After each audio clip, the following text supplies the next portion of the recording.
रहे हैं कि देखो गुरु जी ज्ञान के समुद्र है, ये बात तो सारा जगत जानता है। और जिनके लिए पूरा विश्व है, वो हथेली पर रखे हुए बेर के समान है। वे भी मेरे लिए राज तिलक का तैयारी कर रहे हैं। बोले सत्य है, विधाता जब विपरीत हो जाता है तो सब कोई विपरीत हो जाते हैं। रामचंद्र जी और सीता जी को छोड़कर जगत में कोई यह नहीं कहेगा कि इस अनर्थ में मेरी सम्मति नहीं है। जय जय। बोले रामचंद्र जी और सीता जी को छोड़कर इस जगत में और कोई नहीं है जो ये कहेगा कि इस अनर्थ में मेरी सम्मति नहीं है। मैं उसे सुखपूर्वक सुनूंगा और सहूंगा, क्योंकि जहां पानी होता है वहां अंत में कीचड़ होता ही है। और मुझे इसका डर नहीं कि जगत मुझे बुरा कहेगा, और न मुझे परलोक का भी सोच है। मेरे हृदय में तो बस एक ही दुसाहा दावानल धड़क रहा है कि मेरे कारण सीताराम जी दुखी हुए। इतना सुंदर बात भरत जी कह रहे हैं कि देखो लोग मुझे कहें, कोई दिक्कत नहीं है, जहाँ पानी होता है वहां कीचड़ भी होता है। मेरा परलोक बिगड़ जाए, लोग मुझे बहुत सुनाए, कोई समस्या नहीं है इसमें।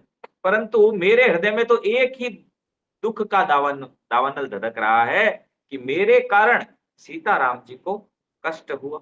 एकमात्र दुख का कारण यही है। तो हमारे लिए बड़ी विचारणीय बात है। हमें ये नहीं सोचना चाहिए संसार में हमारे प्रति क्या चल रहा है। हमें ये विचार करना चाहिए कि भगवान को हमारी वजह से कष्ट ना हो। आज हम भक्त कहलाते हैं, तो हमारा कोई आचरण ऐसा ना हो जिससे भगवान को सुनना पड़े। ये हमें विचार करना चाहिए। जीवन का उत्तम लाभ तो भरत जी कह रहे हैं लक्ष्मण जी ने पाया। क्या पाया? बोले जिन्होंने सब कुछ छोड़ करके श्री राम जी के चरणों में मन लगाया। तो भरत जी के अनुसार वास्तव में जीवन तो उसी का उत्तम है जो सब कुछ छोड़ करके भगवान के चरणों में प्रेम करे, अन्यथा उसका जीवन उत्तम नहीं है। भरत जी के अनुसार मेरा जन्म तो श्री राम जी के वनवास के लिए हुआ था। मैं अभागा झूठ मूठ क्या पछताता हूँ।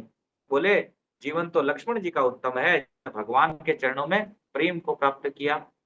मैं तो अभागा हूं क्योंकि मेरे कारण ही राम जी को वनवास हुआ, और मैं यूं ही पछता रहा हूं।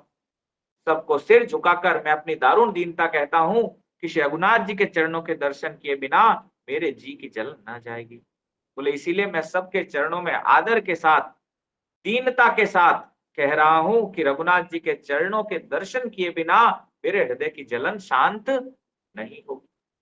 हरि हरि। आन उपाय मोहि नहीं सूझा, को जिय के रघुबर बिनु बोझा। एक ही आक इहै मन माही, रात काल चली हऊ प्रभु पाही। यद्यपि मैं अनभल अपराधी, बे मोहि कारण सकल उपाधि। तदपि शरण सनमुख मोहि देखी, क्षमि सब करि हई कृपा बेसी। शील सकुच सुटि सरल स्वभाव, कृपा स्नेह सदन रघुराऊ। अरिहुक अनबल कीनन राम, मैं शिशु सेवक यद्यपि बामा। तुम पे पांच मोर भल मानी, आयसु आशीष देहु सुबानी। यही सुनि विनय मोहि जनु जानी, आवहि बहुरी राम रजदानी। यद्यपि जन मुख मातु ते, मैं सटु सदा सदोष। आपन जानि न त्यागी हई, मोहि रघुबीर भरोस। सियावर रामचंद्र भज जय शरणम। जय सिया राम जय जय सिया राम, जय सिया राम जय जय सिया राम। बोल रहे हैं मुझे कोई दूसरा उपाय नहीं सूझ रहा है। श्री राम जी के बिना मेरे हृदय की बात कौन जान सकता है। मन में एक ही निश्चय है, यही है कि प्रातः काल श्री रामचंद्र जी के पास चलूं और उनके चरणों का दर्शन करूं। यद्यपि मैं बुरा हूं, अपराधी हूं, और मेरे ही कारण ये सारा उपद्रव हुआ है, तथापि श्री राम जी मुझे शरण में सम्मुख आया देखकर सब अपराध क्षमा कर कर मुझ पर विशेष कृपा करेंगे। बोले यद्यपि मैं बुरा हूं, अपराधी हूं, मेरे ही कारण ये सारा उपद्रव हुआ है, परंतु फिर भी रामचंद्र जी का गुण बता रहे हैं भरत जी कि भगवान कहते हैं सम्मुख हो ये जीव मोहि जब ही, जन्म कोटि अगनाश ही तब ही। ये प्रभु का गुण है कि जब जीव उनके सामने आता है तो वास्तव में सन्मुख आते ही भगवान उसको क्षमा कर देते हैं, क्योंकि भगवान अवगुणों को देखते ही नहीं है, वे तो गुण का ही जनार्दन है। ये भरत जी भगवान के गुण की ओर इशारा कर रहे हैं कि भगवान का गुण है ये, क्योंकि भरत जी न तो अपराधी है न कुछ और। ठीक है, पर भरत जी ये बता रहे हैं कि भगवान का क्या गुण है वास्तव में, कि जीव जब सम्मुख हो जाता है भगवान के, तो भगवान उनके सारे अपराध क्षमा कर देते हैं। ये विशेष भगवान का गुण है। तो अभी तक हमने देखा कि भरत जी बता रहे हैं कि वास्तव में उत्तम जीवन किसका है, जो भगवान के चरणों से प्रेम करे, उसी का जन्म उत्तम है वास्तव में। और दूसरी बात यहाँ पर कह रहे हैं कि भगवान सबके हृदय की बात जानते हैं। तो मेरे हृदय की बात भी प्रभु ही जानते हैं और कोई जान नहीं सकता कि मैं क्या चाहता हूँ वास्तव में। कितना मेरा हृदय कैसे जल रहा है, ये प्रभु जानते हैं केवल, अन्यथा और कोई नहीं जान सकते। ठीक है? तीसरी बात भगवान का गुण की तरफ इशारा करते हैं कि कितने ही पाप किए हो, कितने ही अपराधी हो आप, पर भगवान के सामने अगर चले गए आप, तो भगवान सारे अपराधों को छोड़कर केवल आपके गुणों को ग्रहण कर देते हैं और क्षमा कर देते हैं प्रभु। ये भगवान का गुण है। इसीलिए हम लोग देखते हैं कि जीव भले कितना ही निकृष्ट हो जाए, पर भगवान उसको स्वीकार करते ही हैं। संसार जिसका त्याग कर देता है, पर भगवान कभी जीव का त्याग नहीं करते। किसी भी परिस्थिति में त्याग नहीं करते भगवान। ये भगवान का गुण है। क्यों? क्योंकि रघुनाथ जी शील, संकोच, अत्यंत सरल स्वभाव, कृपा और स्नेह के घर हैं। श्री राम जी ने कभी शत्रु का भी अनिष्ट नहीं किया। मैं यद्यपि टेढ़ा हूं, पर हूं तो उनका बच्चा और गुलाम ही।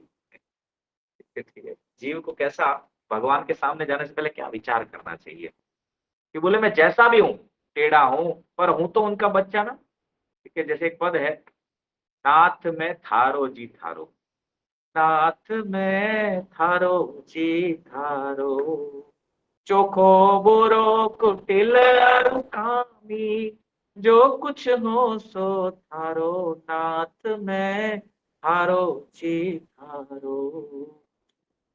बुरो बुरो मैं बहुत बुरो हूँ, आखर टाबर थारो राम जी, आखर टाबर थारो।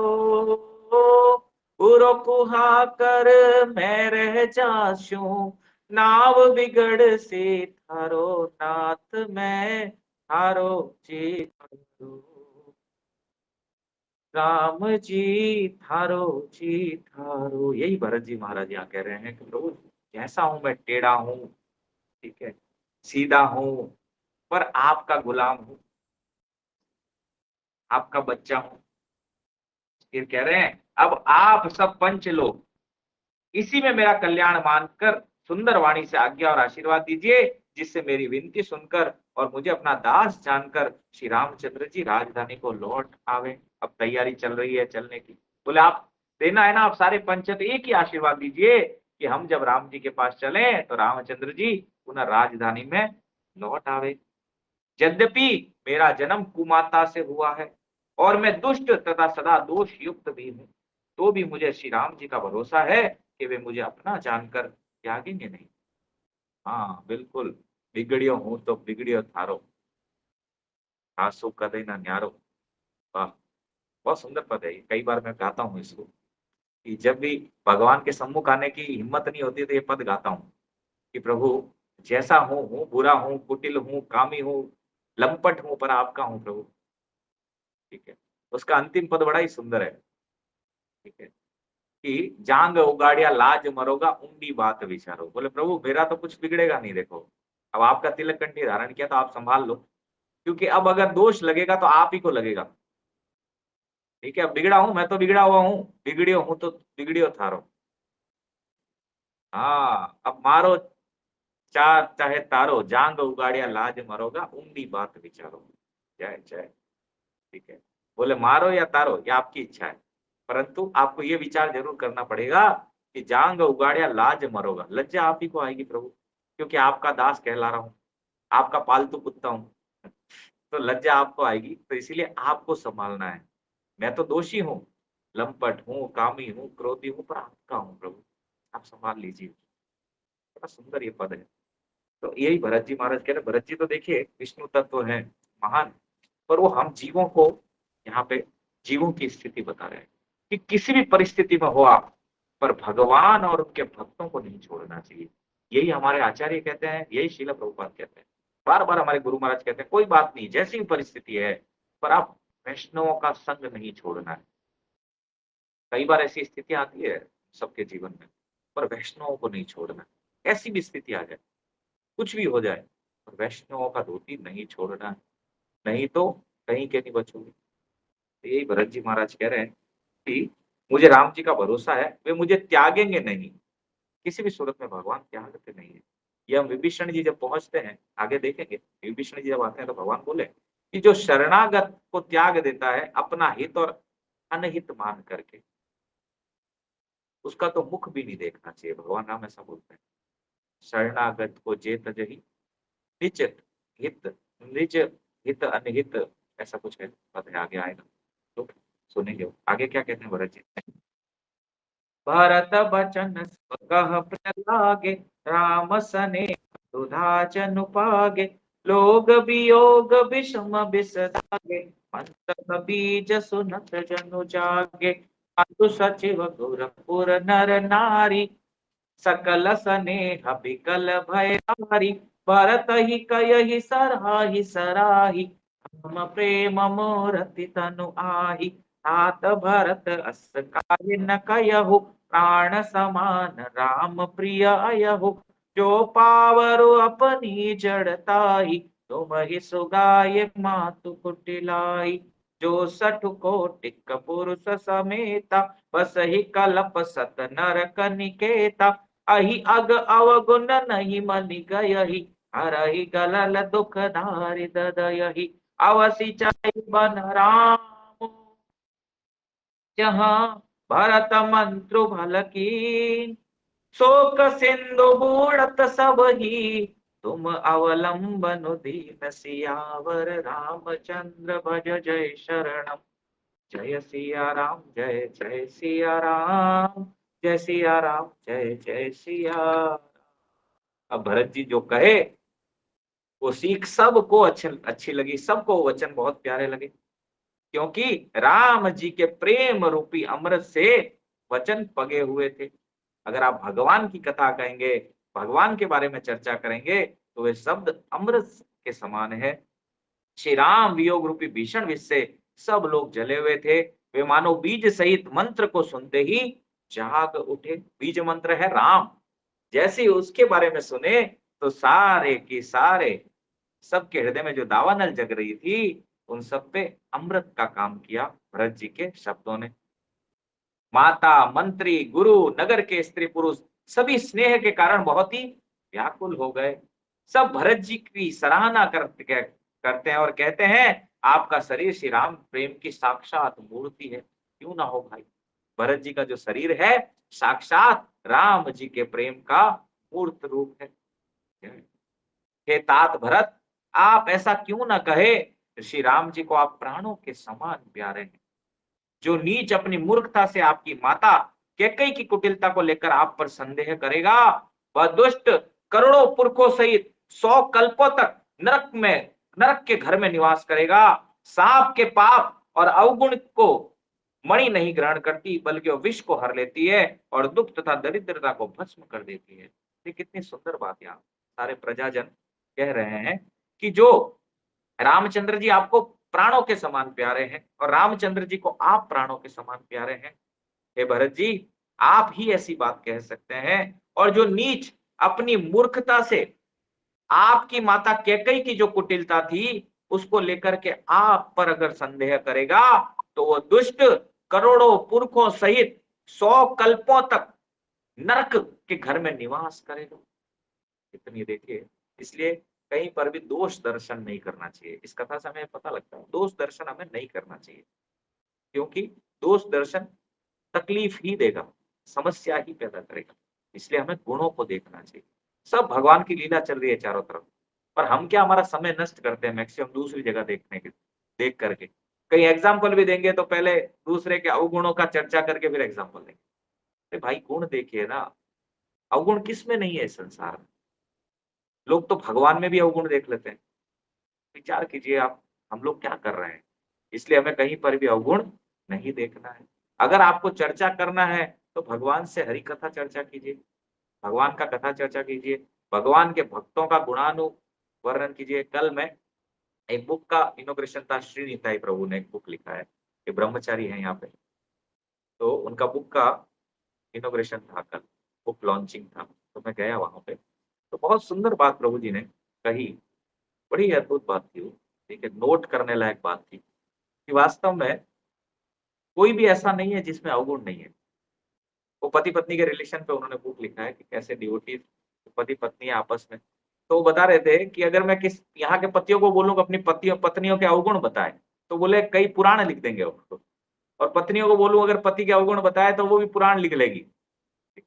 तो उसमें बड़ी सुंदर उन्होंने लास्ट एक टॉपिक उस बुक में लिखा है, वो बता रहे थे कि, और एक जो उनसे जुड़े हुए व्यक्ति हैं वो बता रहे थे मुझे, वहां पे बता रहे थे अनाउंसमेंट्स में कि देखो हमें प्रभु जी क्या करते हैं, जब भी एनिवर्सरी आता है तो फोन करते हैं, सुबह सुबह प्रभु जी का फोन आ जाता है और सबसे पहले एक ही क्वेश्चन पूछते हैं कि आपको अपनी पत्नी के 5 गुण बताने, और पत्नी को बोलते हैं आपको अपने पति के 5 गुण बताते हैं।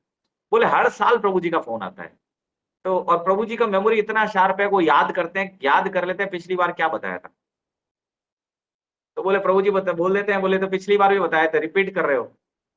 तो बोले हर बार नए गुण बताने पड़ते हैं। तो नए गुण बताने पड़ते तो बताते हैं, पत्नी से पूछना पड़ता है भैया मुझे तो कुछ गुण दिख नहीं रहा, तुम ही तुम्हारे गुण बता दो ताकि मैं बोल पाऊं प्रभु जी के आगे। यही पत्नी बोलती है। तो बड़ा सुंदर लगा कि देखो वास्तव में, क्योंकि हम किसी में गुण देखते ही नहीं, हमें ईर्ष्यालु हैं हम लोग। जैसे प्रभु जी कल लिख रहे थे, यशोदा कृष्ण प्रभु, मैं देख रहा था कि एक प्रभु जी है जिन्होंने डोनेशन दिया एसी के लिए, पर एक भी भक्त वहां पर, ठीक है, क्योंकि हम सब ईर्ष्यालु है ना, हम ये नहीं लिख सकते हरि बोल लिखने में हमें इतना शर्म आ रही है। या कई बार हम सुंदर अगर, ठीक है, बच्चे या कोई भी अच्छा करें तो हम हरि बोल भी नहीं लिख पाते। इतना कपटी है हम लोग, इतना कंजूस है, कृपण है हम लोग। अरे वहां कोई पैसा खर्च थोड़ी हो रहा है। अरे किसी ने अच्छा किया तो you have to be appreciate ना। अप्रिशिएट करने में तो कुछ जा नहीं रहा आपका। क्या बताइए, दाम लग रहा है कोई वहां पे अप्रिशिएट करने में आपका? लग रहा है कुछ? बोलिए ना भाई। नहीं नहीं लग रहा, फिर भी हम कंजूसी कर रहे हैं। अरे सुंदर किसी ने भगवान की सेवा में कोई कार्य किया है तो हरि बोल बोल के उनको अप्रिशिएट करने में तो हमारा कुछ लग नहीं रहा। हम तो नहीं कर पा रहे, धन से सेवा नहीं कर पा रहे, तन से नहीं कर पा रहे, मन से नहीं कर पा रहे। अरे परंतु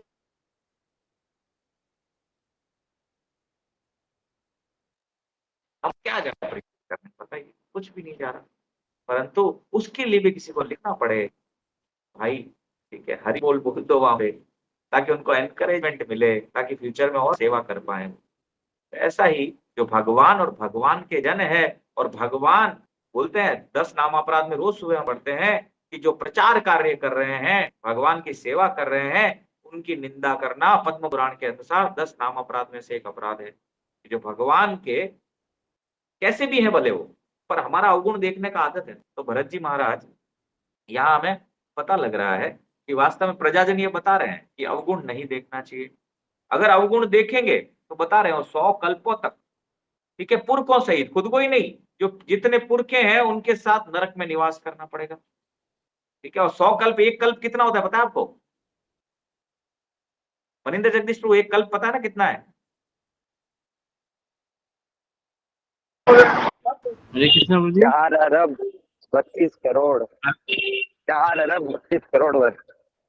हाँ सही है ना मनिंदर जगदीश प्रभु? यस प्रभु जी। ठीक है, तो इंटू 100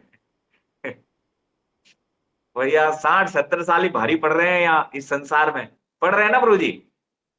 जन्म मृत्यु जरा व्याधि आदि भौतिक आदि दैविक आदि आत्मिक, कभी कोरोना आ जाता है, कभी कोई दुख आ जाता है, है?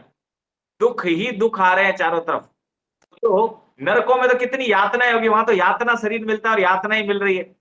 तो 100 करोड़ कल्पों तक नरक में सड़ना पड़ेगा। तो बताइए, अब भी किसी की निंदा करेंगे, पर दोष देखेंगे, इसके बाद भी बताइए,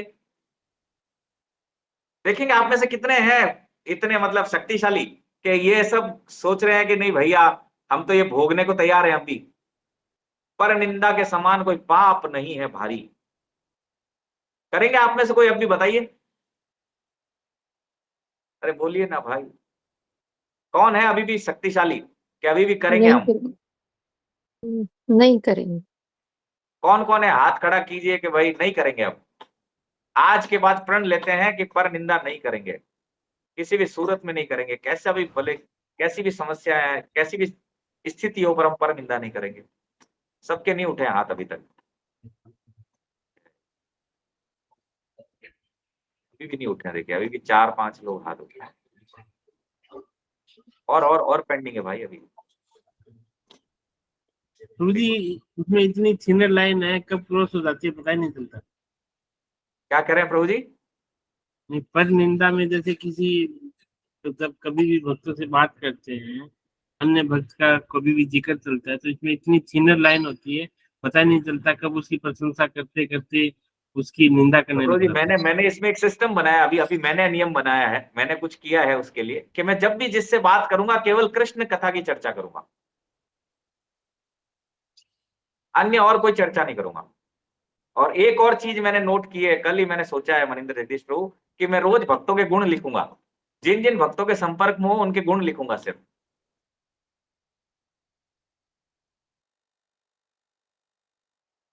ठीक है, नो एडवर्स, कुछ भी अवगुण नहीं देखूंगा उनमें, मेरा काम ही नहीं है अवगुण देखना भैया। ठीक है, मेरा ही विनाश होगा, मेरा ही मेरे लिए तकलीफ दे होगा वो अवगुण देखना, तो इससे अच्छा है कि मैं उसको ना देखूं। तो ऐसा मैंने सोचा है। आपका आवाज नहीं आ रहा मनिंदर जगदीश प्रभु, ठीक है ना ये बहुत अच्छा है प्रभु जी। कि कल मैं जिनसे मिला ना, हम लोग जैसे गाड़ी में आ रहे थे तो मैंने बोला प्रभुपाद के गुण सुनाएंगे हम लोग। तो हम लोग 6 भक्त थे साथ में गाड़ी में, हम सब प्रभुपाद का गुण सुनाने लगे। वो सब जब हम पहुंचे 1 घंटे बाद बोले प्रभु जी कितना बढ़िया टाइम बीत गया, नहीं तो हम लोग व्यर्थ की चर्चा कर रहे थे, खाना कैसा था, प्रसाद कैसा था, ये कैसा था, वो कैसा था, नहीं तो 1 घंटा इतना बढ़िया बीता। और जाते समय हम लोग कृष्ण कथा की चर्चा कर रहे थे, भक्त चरित्र डिस्कस कर रहे थे। तो इससे क्या हुआ कि कुछ फिजूल बात ही नहीं हुआ, अन्यथा वो नहीं होगा ना प्रभु जी, तो होगा ही बात, तो कुछ ना कुछ व्यर्थ की चर्चा होगी, ये जीवहा रुकेगी नहीं उससे। ये मैंने नोट किया प्रभु जी, मेरा एक्सपीरियंस है ये, रुकती नहीं है ये। और पर निंदा में तो बड़ा टेस्ट आता है इसको, कि कई जन्मों का टेस्ट है इसका, एक जन्म का नहीं है ना, कई जन्मों का टेस्ट है इसको लगा हुआ पर निंदा का। और पर निंदा के समान कोई पाप नहीं है। सोचो 100 करोड़ कल्पों तक नरकों में सड़ना पड़ेगा पुरखों के साथ, इसके बाद भी अगर हमारी आंखें नहीं खुल रही तो हम लोग मूर्ख हैं। सारे शास्त्र एक मत से इसको कह रहे हैं। तो इसको याद कर लेना चाहिए कि भैया खुद तो तकलीफ पाओगे, पुरखों को भी और पाओगे।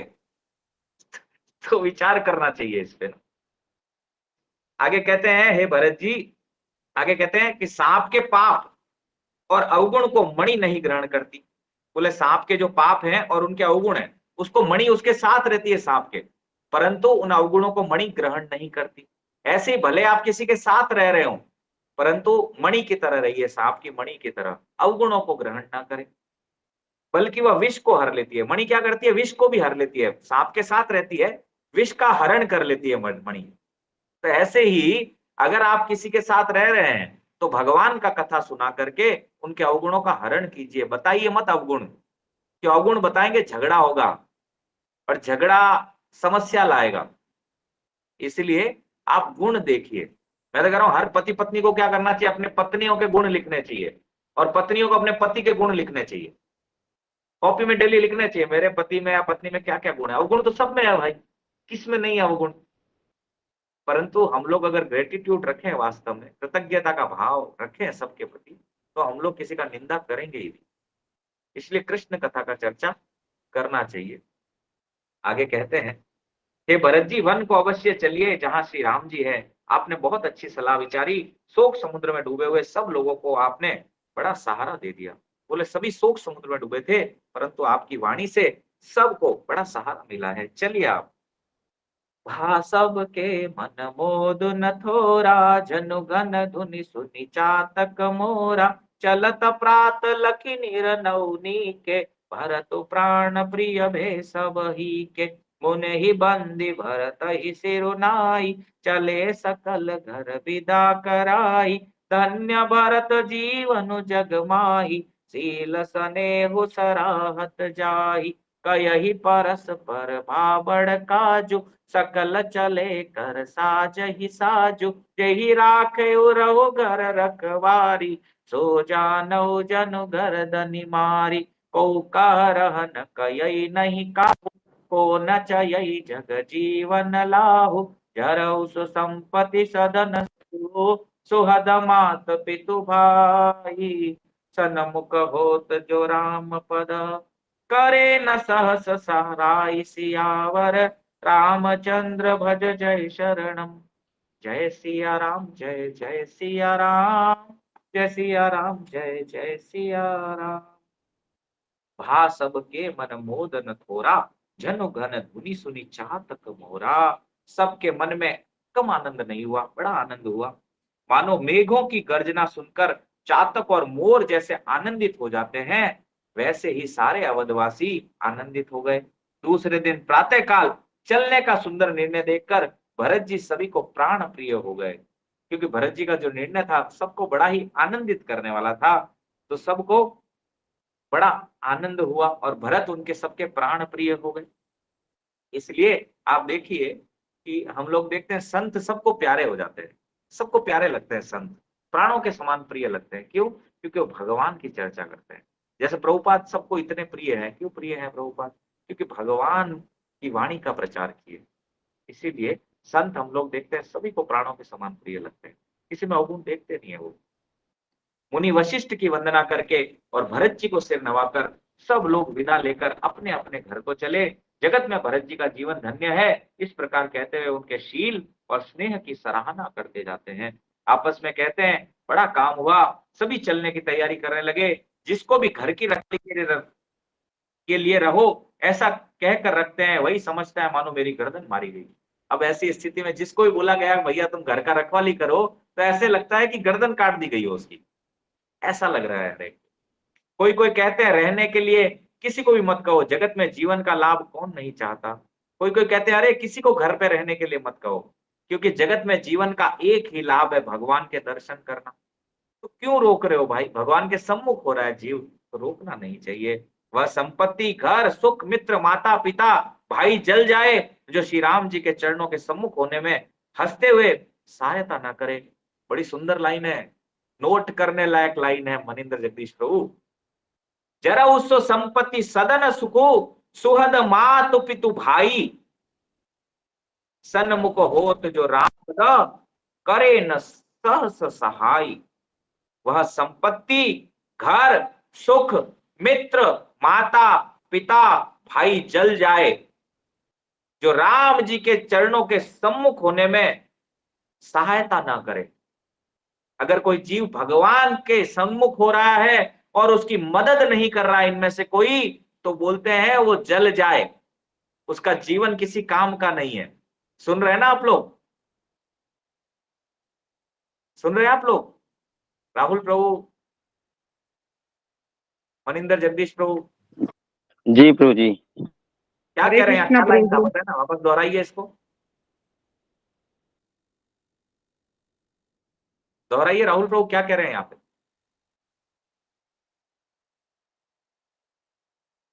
हरि बोल राहुल प्रभु। प्रभु जी मैं थोड़ा रास्ते में हूँ, इस वजह से मैं या कोई बात नहीं, मनिंदर जगदीश प्रभु आप दोहरा दीजिए।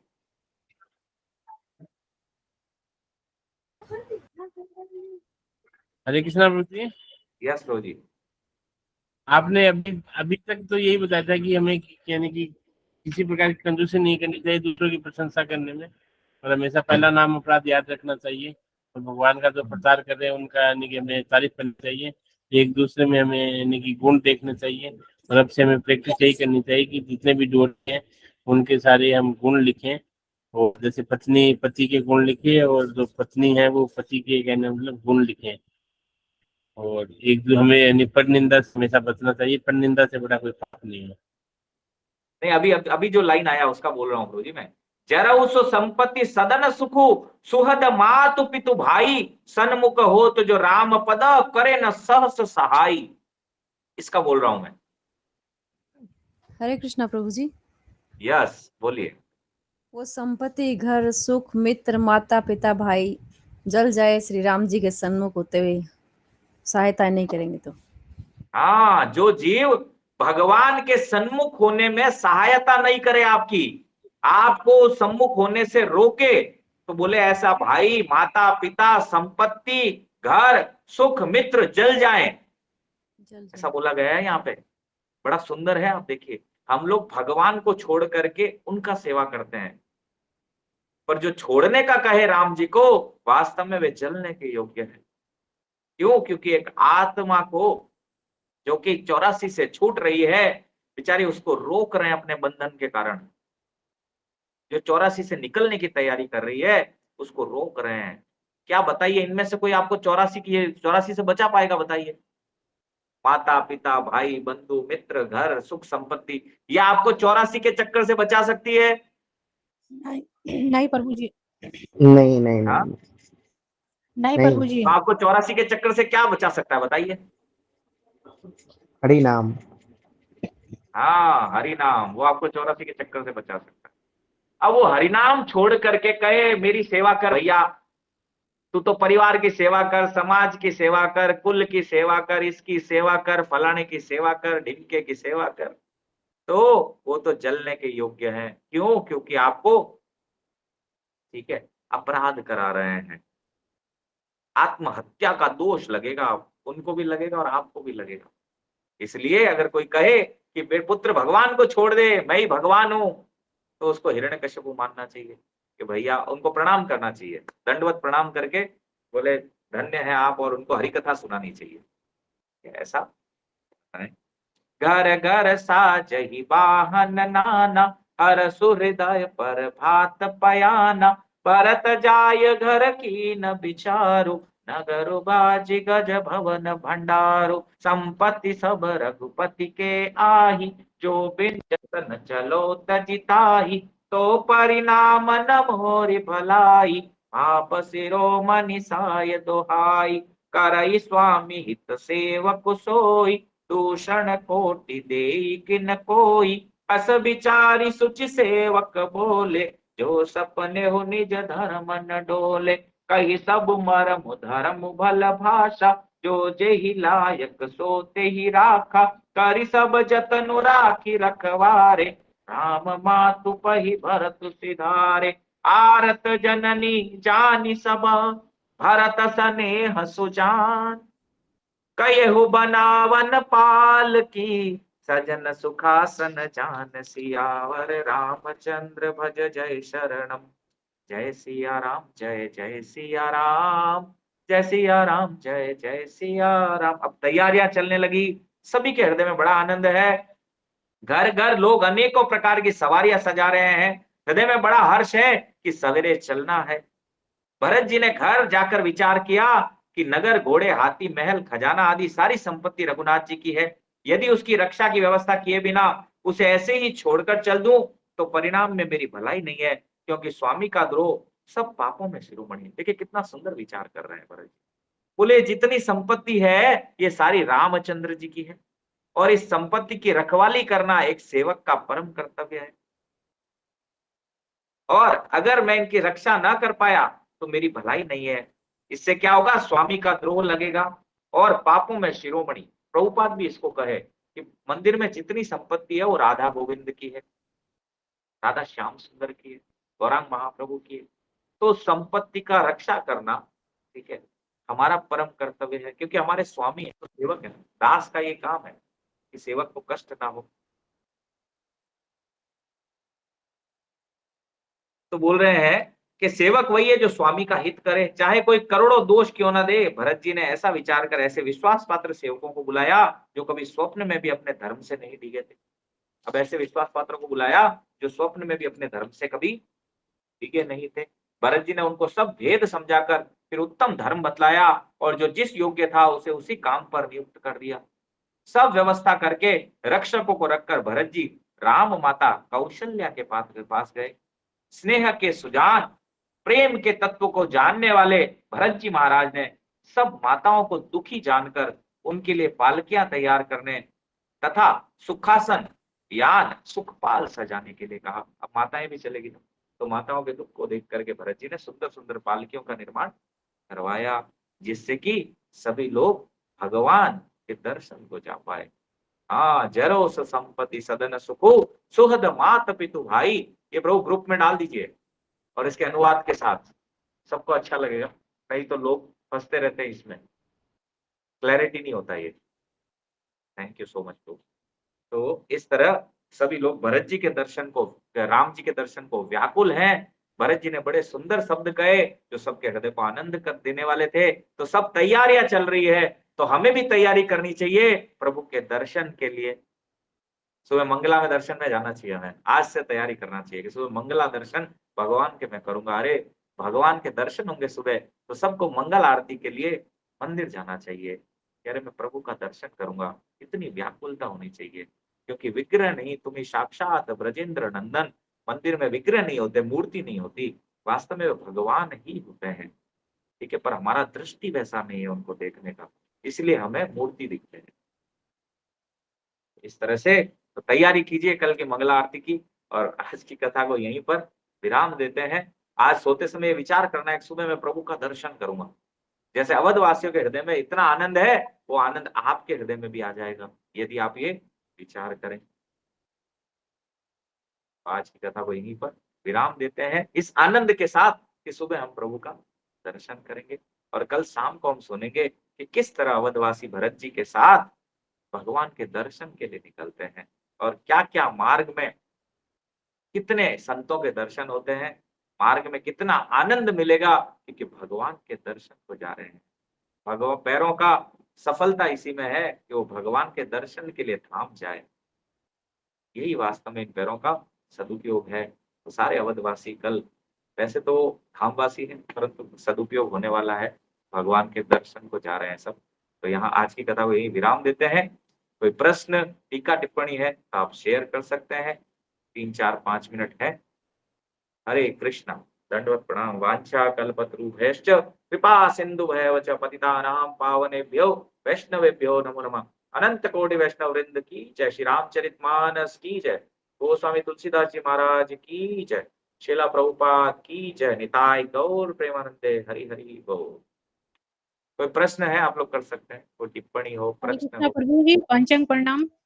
यस माता जी, प्रणाम।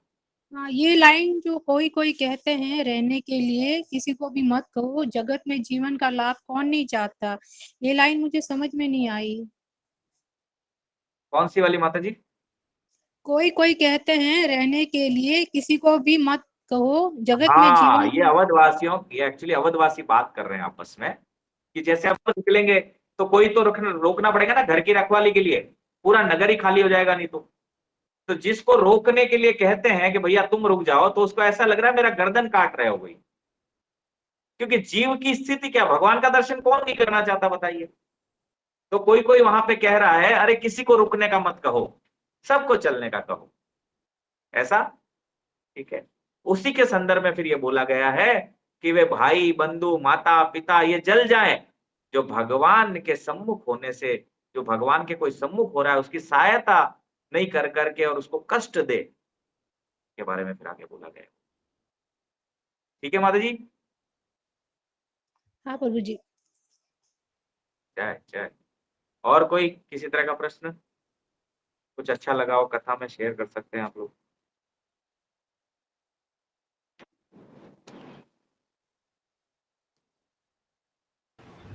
यस, कोई प्रश्न नहीं है किसी का, कोई टिक्का टिप्पणी नहीं है, क्या क्या अच्छा लगा। यस मनिंद्र देशो। हरे कृष्णा प्रभु जी, दंडवत प्रणाम। यस जैसे कि आपने बताया था और महाराज लोग भी बताते रहते हैं कि हमें हमेशा चिनादपि सुनीते न सर्वरपि चेतना माने न मान देने कितने सदाहरि का भाव रखना चाहिए। तो जैसे आपने बताया कि हमेशा दूसरों के अंदर क्या है, गुण देखने चाहिए, कभी भी दोष नहीं देखने चाहिए। तो इस चीज की हम साथ साथ प्रैक्टिस करते हैं। और साथ साथ में अभी से आपने जो श्लोक बताया था कि कहने मतलब कि जरूर तो संपत्ति सदन की, वह संपत्ति घर सुख मित्र माता पिता भाई आदि सब जल जाए तो श्री राम के चरणों में सम्मुख होने में यानी सहायता नहीं करे। तो यानी कि दोनों भाव एक साथ, यानी दोनों एक दूसरे से विरोधाभास हो गए। हालांकि है दोनों भगवान से जुड़े हुए हैं, यानी वो भी कहने वाले किसी न किसी जो भगवान का नाम नहीं लेते वो भी, यानी कि जब एक तरफ हम कहते हैं कि जो लेक्टर ऑफ इंस्ट्रक्शन में पढ़ते हैं कि जो उत्तम लेवल के जो अधिकारी होते हैं वो कहने वाला हर प्राणी के अंदर ही भगवान को देखते हैं। तो दोनों की प्रैक्टिस कैसे संभव हो सकती है प्रभु? प्रभु जी ये देखो, ये है ना, ये अवधवासियों का प्रेम है, जैसे ब्रजवासी है। अब देखो, ब्रजवासी और अवधवासी, ठीक है, ये धामवासी है, ठीक है। तो वहां धामवासी जो है वो भगवान से प्रेम करते हैं। जैसे आपकी प्रेम की स्थिति अगर ऐसी आ जाए, ठीक है, जो आज हमारा तो प्रेम का स्थिति ऐसा है ही नहीं ना प्रभु। हम भगवान के लिए क्या त्याग सकते हैं आज? अगर त्यागने की बात आए, क्या हम सारी संपत्ति भगवान की सेवा में दे सकते हैं आज? यस और नो प्रभु जी?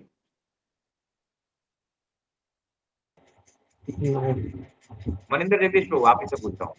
यस प्रभु जी। आज अगर ये ऐसी बात आ जाए कि हमें सारी संपत्ति भगवान की सेवा में देनी है आज ही, अभी जिस घर में हम रह रहे हैं, ठीक है, क्या हम कर सकते हैं ऐसा?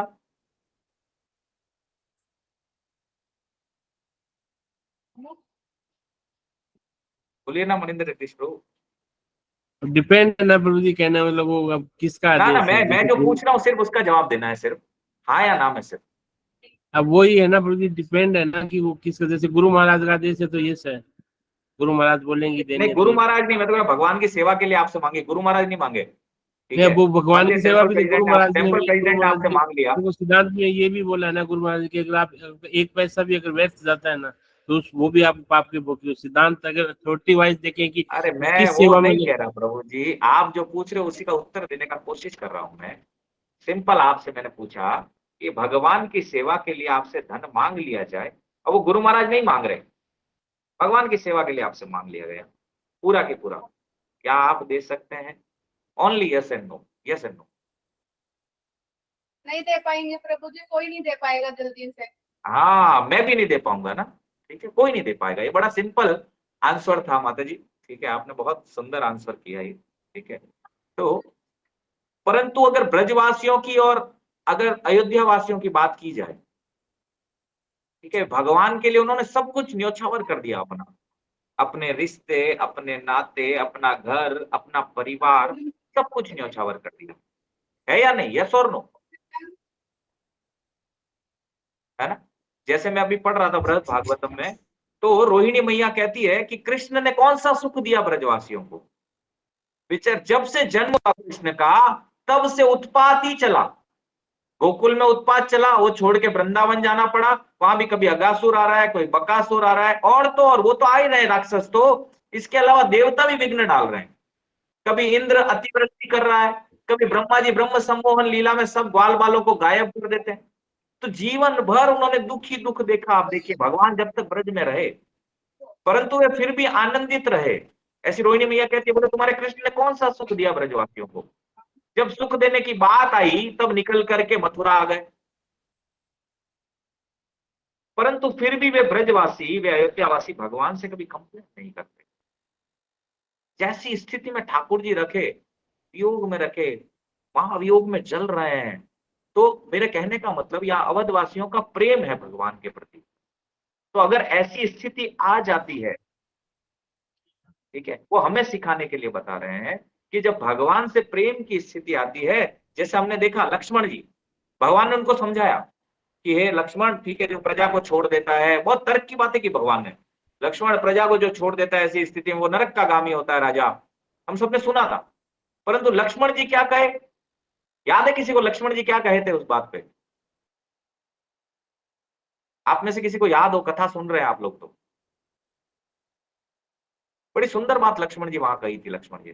लक्ष्मण जी ने कही थी, प्रभु मैं तो आपके अलावा किसी को जानता ही नहीं हूं।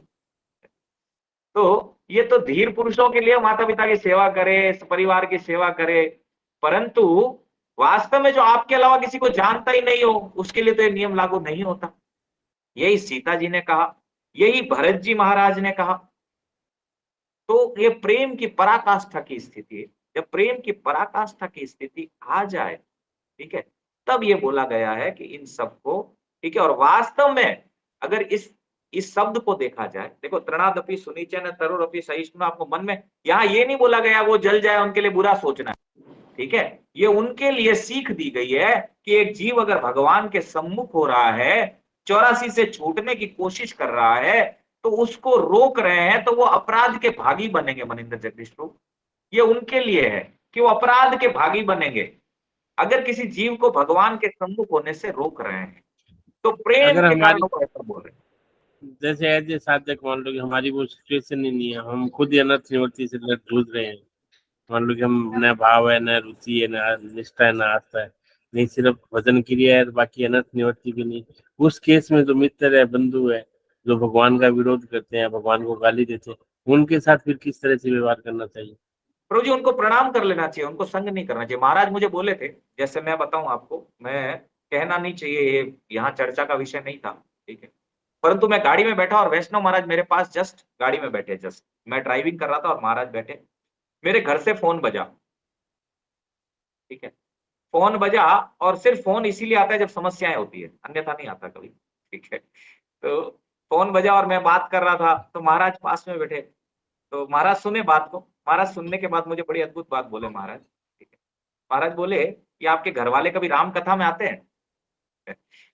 इतनी सुंदर आप कथा करते हो, कभी कथा में ज्वाइन करते हैं ये? मैंने कहा नहीं महाराज, कभी ज्वाइन नहीं करते। तो बोले कभी गीता क्लास में कहीं आते हैं, मंदिर जाते हैं? मैंने कहा महाराज नहीं जाते। तो बोले देखो इतना सुंदर आप कथा कर रहे हो, राम कथा कर रहे हो, इनको बोलो उधर आए, अगर नहीं आते ना तो इन सबको प्रणाम कर लो दूर से। महाराज बहुत सुंदर बात बोले, बोले क्रॉस मारना सीखो जीवन में, जो कृष्ण का नहीं वो किसी का नहीं। ये महाराज बोले प्रभु जी, मैं महाराज के वर्ड्स बता रहा हूं, ठीक है, जो कृष्ण का नहीं वो किसी का नहीं। ऐसा नहीं उसका विरोध करना है, आपको उसे झगड़ा करना नहीं, प्रणाम कर देना, आपको दंडवत प्रणाम मारना है। यही बात बाबा मुझे बोले थे जब आए थे, जब इस बात ये चर्चा चली कि बाबा माँ का सेवा करना, पिता का सेवा करना ये भी धर्म है, तो मुझे बोले देखो ठीक है, बिल्कुल है, उन्होंने शरीर दिया है, सेवा करना है, पर प्रणाम करके सेवा कर दी जा सकती है, ठीक है। उनको जाओ जब भी दंडवत मारो और ज्यादा चर्चा मत करो। चर्चा करोगे तो क्या होगा? व्यर्थ की बातें होगी, और व्यर्थ की बातें आपके कानों में जाएगी तो क्या करेगी? आप सोचिए, आपने कुछ सुना, वहां पे सुना तो वो अंदर तक आपके खलबली मचाने वाला है, तो खलबली तो मचाएगा ही आपके अंदर तक, आपको भक्ति से च्युत भी कर सकता है। तो ऐसों को प्रणाम कर लेना चाहिए, उनके प्रति कोई द्वेष नहीं रखना चाहिए कि ऐसा क्यों कहा इन्होंने, उनको उनका बुद्धि कम है, अल्प बुद्धि है बेचारे, ठीक है, तो प्रणाम कर देना चाहिए और उनका संग नहीं करना चाहिए। जैसे महाराज बहुत सुंदर सुंदर बात कहते एक बार और, कि संग देना चाहिए, लेना नहीं चाहिए। कभी आप उनसे मिले, मनिंदर जगदीश को, जैसे बीच में मैं आपके यहाँ रिलेटिव आए हुए कुछ देखा, आप उनसे कृष्ण कथा चर्चा कीजिए ना, भाग जाएंगे वो। अगर आप आते ही सुने ही नहीं, सुनिए मत ना उनकी, उनको कृष्ण कथा सुनाइए, सुनाइए, पता लग जाएगा वास्तव में इनको भगवान प्रिय है या नहीं है, ठीक है। जैसे उस दिन मैं बात कर रहा था, आपके घर पे 2 महापुरुष आए थे, ठीक है, तो मैं उनसे बात कर रहा था, तो वो बोले नहीं हम क्या बताएं गुण, भगवान के गुण तो हम वाणी से बता ही नहीं सकते, ठीक है। तो ये वास्तव में दुर्भाग्य है ना, ठीक है, वाणी का तो उपयोग ही यही है, भगवान का चर्चा करें, और वो बोलते हम तो कैसे बता सकते हैं, हम तो लायक ही नहीं है। अरे भैया कैसे लायक नहीं है आप? भगवान, ये संसार की चर्चा करने में तो लायक है आप, तो भगवान की चर्चा करने में लायक क्यों ना है? ठीक है मनिंदर जगदीश, तो क्लियर ना? मैं करता हूँ मनोज जी आपको क्लास के बाद में कॉल। ठीक है, हरे कृष्णा, दंडवत प्रणाम। और किसी का कोई प्रश्न नहीं है तो कथा को यहीं पे विराम देते हैं, ठीक है, पुनः फिर कल चर्चा करेंगे। तो